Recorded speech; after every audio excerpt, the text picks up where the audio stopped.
ഇപ്പോൾ നമ്മളോടൊപ്പം കത്തോലിക്ക കോൺഗ്രസിന്റെ ഗ്ലോബൽ ഡയറക്ടർ ഫിലിപ്പ് കാവിൽ നമ്മളോടൊപ്പം ചേരുന്നുണ്ട്. അച്ഛാ, ഇത് ഒരു പരസ്പരമുള്ള ഒരു പോരിലേക്ക് കാര്യങ്ങൾ എത്തുകയാണ്. CPM-ന്റെ സംസ്ഥാന സെക്രട്ടറി തന്നെ പാമ്പ്ളാനിക്കെതിരെ അതിരൂക്ഷമായ പ്രതികരണവുമായി രംഗത്തെത്തിക്കഴിഞ്ഞിരിക്കുന്നു.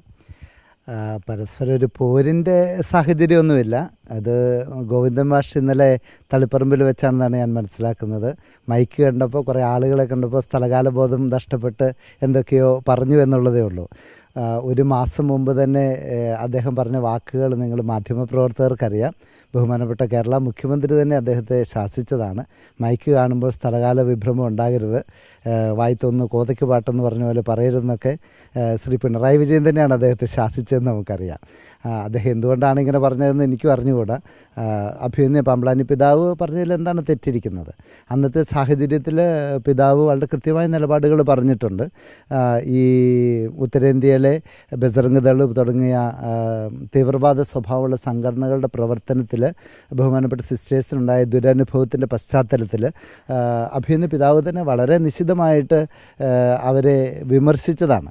അതിനുശേഷം BJP-യുടെ ആളുകൾ സഹായിച്ചിട്ടുണ്ട്, കോൺഗ്രസിൻ്റെ ആളുകൾ സഹായിച്ചിട്ടുണ്ട്, മാർക്സിസ്റ്റ് പാർട്ടിയുടെ ആളുകൾ സഹായിച്ചിട്ടുണ്ട്. ബഹുമാനപ്പെട്ട MP ജോൺ ബ്രിട്ടാസ്, അതുപോലെ MLA റോജി M ജോൺ, അതുപോലെ Sajeev Joseph MLA, Shri KC Venugopal തുടങ്ങി എല്ലാ പാർട്ടികളിലെ ആളുകൾ സഹായിച്ചിട്ടുണ്ട്.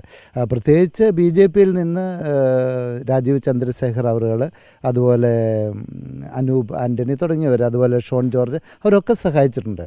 നമ്മളൊരു പ്രതിസന്ധിയിൽ പെടുമ്പോൾ ആരൊക്കെ സഹായിച്ചാലും അവരോട് നമ്മൾ നന്ദിയുള്ളവരായിരിക്കണം. അത് മാത്രമേ പിതാവ് പറഞ്ഞിട്ടുള്ളൂ. അതിലൊരു ചെറിയ ഭാഗം മാത്രം ഇങ്ങനെ ഹൈലൈറ്റ് ചെയ്ത് ഒരു പ്രധാനപ്പെട്ട വിമർശനമായി വരുന്നത്, അതിനുശേഷം പിതാവ് നടത്തിയിട്ടുള്ള ഒരു പ്രതികരണത്തിൽ പ്രധാനമന്ത്രിക്കും ആഭ്യന്തര വകുപ്പ് മന്ത്രിക്കും മാത്രം നന്ദി രേഖപ്പെടുത്തിയിട്ടുള്ള, അവർക്ക് മാത്രം നന്ദി, ബാക്കി ആർക്കും നന്ദിയില്ലേ, അവരാരും ഇതിനു വേണ്ടി സഹായിച്ചിട്ടില്ല എന്നുള്ള ചോദ്യമാണ് ആ ഘട്ടത്തിൽ ഉയർന്നത്. അങ്ങനെയല്ല അത് കാണേണ്ടത്. കാരണം അവരുടെ ഇടപെടലിനെ കുറിച്ച് ആരോ ചോദിച്ചപ്പം പിതാവ് പറഞ്ഞു അവരുടെ ഇടപെടലിന് വളരെ നന്ദിയുണ്ട്, അവർ സഹായിച്ചു എന്നുള്ള സത്യമാണ്.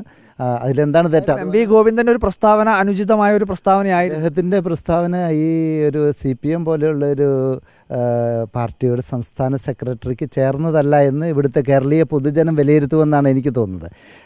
അദ്ദേഹത്തിന് നേരത്തെ ഉണ്ടായിരുന്ന സെക്രട്ടറിമാർ ബഹുമാനപ്പെട്ട കോടിയേരി ബാലകൃഷ്ണൻ സാറൊക്കെ എന്തുമാത്രം മാന്യമായിട്ടും മറ്റുള്ളവർ ബഹുമാനിച്ചും സൗഹാർദ്ദപരമായിട്ട് ഇടപെട്ടിരുന്നത്. ആ ഒരു സ്ഥാനത്തിരിക്കുന്ന ആൾ അതനുസരിച്ച് സംസാരിക്കുന്നതല്ല എന്നല്ലേ. ഒരു കാര്യം കൂടെ എനിക്ക് പറയാനുള്ളത്, ചിലപ്പോൾ ഇതിൻ്റെ പിന്നിൽ പിണറായി സർക്കാരിനെ താഴെ ഇറക്കാനുള്ള അദ്ദേഹത്തിൻ്റെ ഒരു ഉള്ളിലുള്ള ആഗ്രഹമാണോ എന്ന് ഞങ്ങൾ സംശയിച്ചാൽ ഞങ്ങൾ കുറ്റം പറയേണ്ടി വരികയല്ല.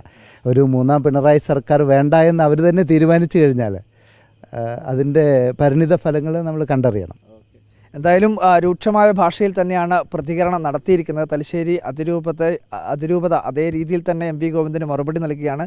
സ്ഥലകാല ബോധമില്ലാത്ത രീതിയിലുള്ള ഒരു പ്രതികരണം എന്നുള്ളതാണ് ഇപ്പോൾ ഫാദർ ഫിലിപ്പ് കാവിൽ തന്നെ പറയുന്നത്.